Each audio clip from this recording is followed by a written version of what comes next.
عسلامتكم الناس الكل، شنو احوالكم؟ ان شاء الله تكونوا بخير وصحه وعافيه. ان شاء الله الفيديو هديه تلقاكم في احسن الظروف، في احسن الاحوال يا ربي. اليوم باش نشارك معكم وصفه متاع قلايه تونسيه 100%، قلايه بقري اليوم.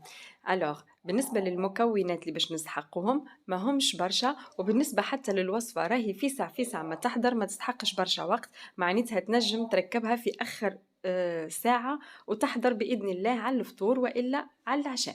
بالنسبة للمكونات باش نستحقوا كاس زيت، شطرو زيت زيتونة وشطرو زيت نباتي. بالنسبة للحم عندي غاديكا كيلو لحم، أما مخلط، عندي رطل اللحم هبرة وعندي رطل ما بين كبدة وقلب مقصوصين جويدين. بالنسبة للفاحات عندي تابل وكروية، ملح، فلفل أكحل، كركم وفلفل أحمر. وعندي راس بصل قصيته كبير شوية أما جويد ماهوش خشين، على خاطر من بعد باش يذوب في التطيب. وتو على بركة الله.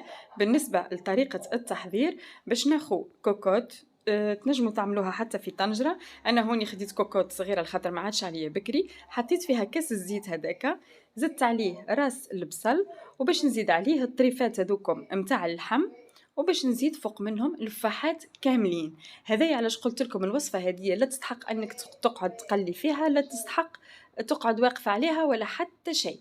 ريتو كيفاش زدت الفاحات. توا باش نسكر عليها ونخليها تغلي شويه، مانيش باش نحط فيها حتى قطره ماء. الماء هذا اللي قاعدين نشاهدوا فيه راهو متاع البصل، متاعك الكبده، ومتاع هاك الطريفات متاع اللحم. راهي الوصفه هذه ما نحطش فيها حتى كاس ماء، تطيب على ماها وعلى زيتها منها فيها. لهنا كما قاعدين تشاهدوا قاعده نحاول نهبط الجناب اللي فيهم الفاح وفيهم اكل واحد متاع الكبده والكل. كما قلت لكم هذاك راهو الماء متاعها. سكرت عليها وخليتها تطيب مدة ساعة غير ربع ولا ساعة غير 4. من بعد حليت عليها، لقيت الماء، شوفوا كيفاش، ردوا بالكم تغفلوا عليها بالأخص إذا باش تسكروا عليها في الكوكوت.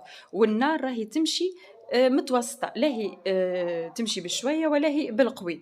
لهنا كي لقيت الصوص متاعها قرت واللحم طاب، قصيت عليها قرن فلفل. احنا الحقيقة نحبوا الفلفل يكون مقلي، اما لازم القرين هذيا في وسطها باش يعطي البنه متاعو. هكا سكرت عليها جوست 5 دقائق باش لين طرى الفلفل هذاك.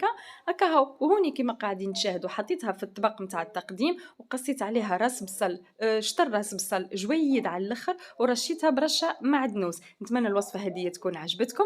اذا عجبتكم ما تبخلوش عليا بالاشتراك في القناه والضغط على زر الاعجاب، وتخليوا لي كومنتير مزيان كيفكم. ونتلاقى انا وياكم في فيديو قادم ان شاء الله، وفي الامان.